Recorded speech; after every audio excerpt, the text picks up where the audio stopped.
there, people, beginning farmer people. I'm coming to you from an auction today, not while the auction's going on. Actually, I came to check out something at this auction. The something that I came to check out is behind me here. These are two 16-foot by 24-foot, 16-foot wide by 24-foot long portable feeder pig units. I've never seen such a thing in my life. I don't know if they were farmer made or if they were factory made or anything like that. I'll kind of bring you up and let you see them a little closer here. Obviously there's an old hog feeder inside of it right here. The flooring on it is metal C-channels or whatever you want to call that on top of 2x10s. It looks like going across from side to side all the way down 24 foot. It's got this good fencing here. It's really kind of amazing. I'd say the floor is about 2 foot off the ground. You can't see it, but on one of the edges over there you can see that the buildings are on big 3-inch pipe skids, so you could pull them across the pasture or across the field or around your farm or wherever you wanted them, I guess. But they were built originally to house feeder pigs. After sows farrowed, you could put feeder pigs in there and grow them out until you moved them into the next building or into the next pasture even. I assume that these were probably used in a pasture-based system. The roof on them, it's kind of interesting. Let me see. We'll go over to this one over here. It's a little easier to get through. As you can see, there's a tree growing through this one. It's been a couple days since they've been moved around the pasture. The roof is actually removable. The pipe goes in here and there's a set screw. And then up here, same thing, pipe and set screw. And then down here, same thing, pipe and set screw. So you can actually take these rafters out. You could take the boards, the 2x4s, off the length of the building, the purlins there off the length of the building. And then you could take the roof. That's kind of what makes me think that it was factory made, just the way that it is slightly portable as far as trucking it, but I don't know. I mean, I don't know what you do with the 16-foot wide piece of it. Let me examine it a little bit more. So yeah, I think that it could just kind of be taken apart section by section. These gates here are just bolted in, and so, you know, back in the day when you got this, it probably just came as a kit on a flatbed and you could put it together section by section. I'd be really interested to know who built these and kind of find some advertising for them. So here's the big question, I guess, is why did I drive an hour away to come look at these? Because, you know, rotationally pastured pigs not on the pasture doesn't really seem like my thing. Well, here's what I was thinking. I had a couple ideas with them. When I looked at them in a picture, they had one picture online of them, and so I thought maybe it was worth a drive to come check them out. I'm not going to bid on them, but this was my thought. They would be awesome if you did a little more construction, added some solid sides and fronts and backs, or at least removable sides and fronts and backs. They would be awesome meat chicken, movable meat chicken pens for day ranging, so that would be like the night coop, and then they could day range out of it. Or turkeys, same thing, night coop, day range system. It just looked really cool. So this is your typical Iowa auction. There's an old dryer right over here. That doesn't work anymore. There's an old headgate chute there. That probably works. There's a line of 3-wheelers sitting there. The Honda 3-wheelers, those were pretty popular back in the day before 4-wheelers became popular and flipping over on 3-wheelers became unpopular. There's a bunch of old augers, a ton of old rusty grain wagons. There are some barge boxes back here, an old Vermeer baler. This is kind of the scrapyard part of the farm, I guess, is probably the best way to put it. There's going to be a lot of people back here buying stuff at scrap prices. Up in the front, there's a little bit more interesting stuff. Old gas pumps. If you're into old gas pumps, I guess somebody's into old gas pumps. There's a shed over there. Inside there is an old 4400 John Deere combine, an old 4020 narrow front 4020, something a little bit more rare, at least for this neck of the woods. Old grain dryer. Looks like that one maybe a little closer to work. Actually, the house and the entire farm, I think 40 acres, is for sale. I used to spend a lot of time at auctions when we first started the farm. I thought, man, I need to get supplies and build up things for the farm.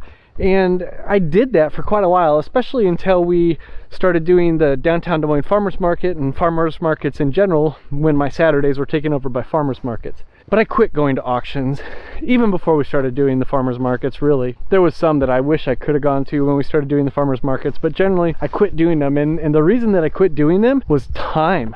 I would spend all day at an auction, get there at 9 or 9:30, maybe have to drive half an hour or 45 minutes or an hour, and I would have one or two things that I wanted to get at the auction, like say gates. There's a whole line of gates here, and I would spend the whole morning, early afternoon, checking that auction out, waiting for the thing that I wanted to buy, and then it would go for way higher than I wanted it to go for, and I wouldn't buy it, and I would have wasted the entire day at an auction hoping to buy one thing and not getting anything. So that's when I started really using Craigslist, things like that, Facebook Marketplace, and that's where I do a lot of my shopping now for those odds and ends that I need to get. Things like I bought a hay rake last year off of Facebook Marketplace, where instead of going to an auction, I just looked for what I wanted, found it, paid the price. Maybe I had to pay a little bit more. I think I got a fair price, and maybe even a little less, you know, because an auction is a crazy deal. Sometimes you'll get it for a good price, and sometimes there'll be two people there that want it, and it'll just go up, up, up, up.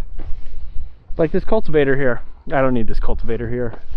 Or this big heavy disc here. I don't need this big heavy disc here. Or that disc. That whole deal. I might come to this auction for one thing and spend the entire day here and get nothing. And we're back. I had recorded more from the auction yesterday, kind of taking you around, showed you what was going on. And by recorded, I mean I actually hadn't been recording. I was just talking to the camera and nobody was listening because it wasn't recording. Here's what we're going to do today. I've been working in town and in the office all day because it's just been plain wet outside. It's finally kind of stopped raining. No complaints from me. We've got almost 3 inches in 3 or 4 days, which is perfect. That is a slow soaking in rain. I can literally notice a difference in the grass already, even though we haven't had sun yet.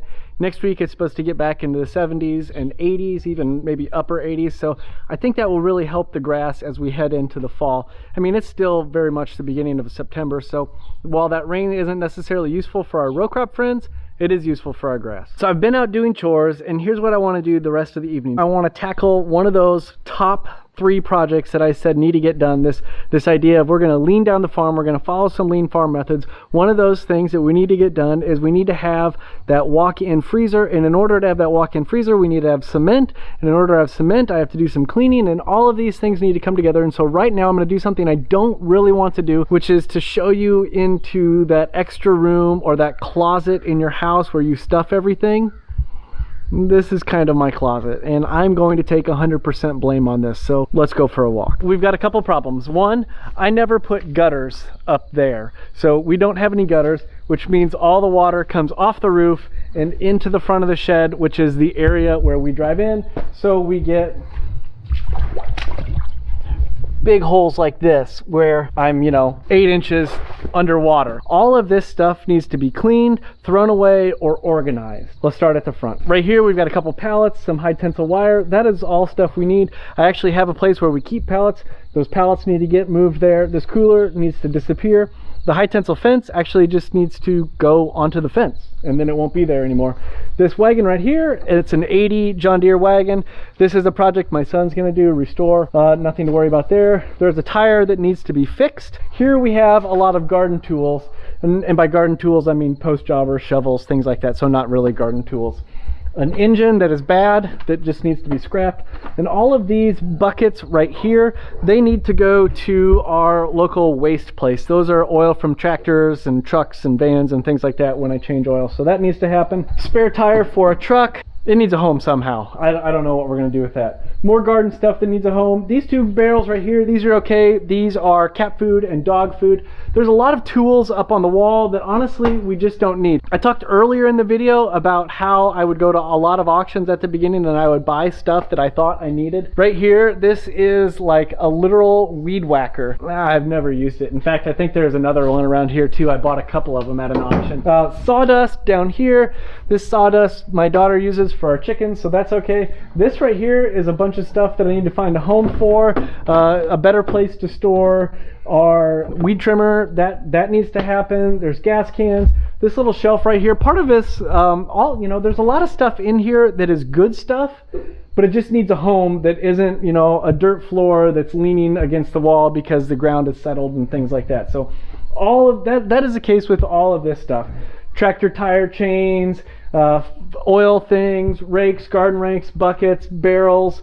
All of this stuff is okay and we do use it.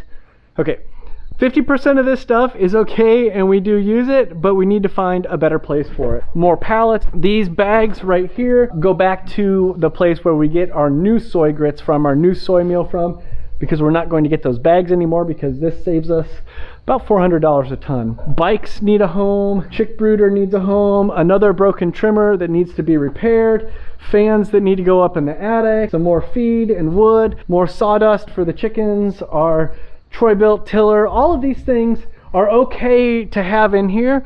They just need to be organized and have a home, and what we don't need, it needs to go. Let's get started.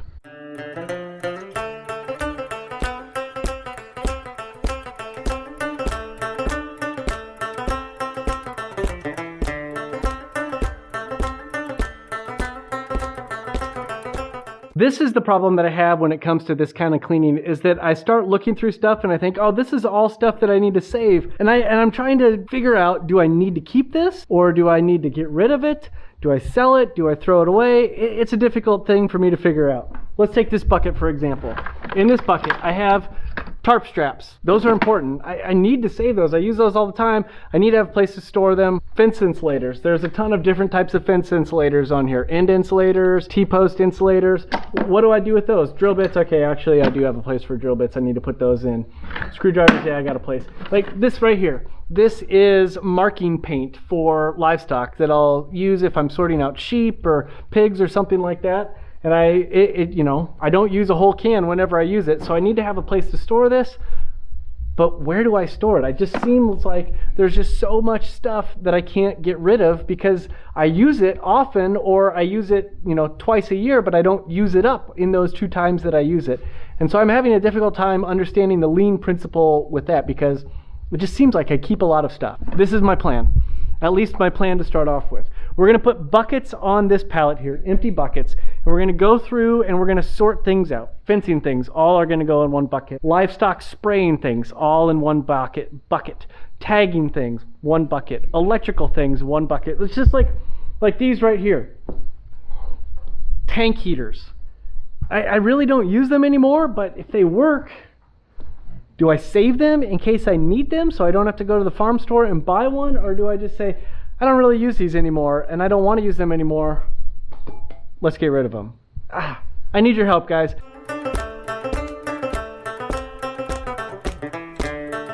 All right, we've made some progress. It may not look like a lot of progress. There's still a ton of mess, but we've started sorting, we've started moving. So we've got the buckets here. We've got tools. Those have a place. They just need to go back to their place. We've got an empty bucket. That's good. That means we didn't find stuff. We've got, this is animal medical stuff and marking stuff. So marking spray paint, marking crayons, syringes, ear tagging stuff, that kind of stuff. This is the stuff that I don't know what to do with. Those heaters, I would love some ideas on that. This is rope and tarp straps. We've got a place for this. This bucket right here, the orange bucket, that's easy. That's fencing stuff. I've got a tub for that stuff. 4-H halters, things like that, that's easy. That goes up in the attic. Rabbit water bottles, those have a home. Goodness, another empty bucket, that's perfect. Here we've got garbage. Things that we don't need, things that are broken, things that are garbage, go in there. On here, this is stuff that goes up in the attic because this is 4-H stuff that we only use 1 time a year at 4-H time, so we put it up in the attic and we bring it down when we need it. Over here, there's a lot of chemicals there that the labels have worn off of. I think we take it to our landfill. They've got a place to dispose of it there. The progress is being made so that we can get a contractor out to come give us a bid on concrete. It's either going to be 24 by 16 or 24 by 32. We'll see what the bid is. That's the idea. Hey, I want to thank you guys all for watching. It's kind of a weird video here. Not a lot got done, but some got done. It's just one of those days on the farm. And part of the reason that it didn't all get done was, well, because of the rain, and nobody's going to complain about the rain. So thank you guys so much for watching. Like, subscribe, all that good stuff. We'll see you later.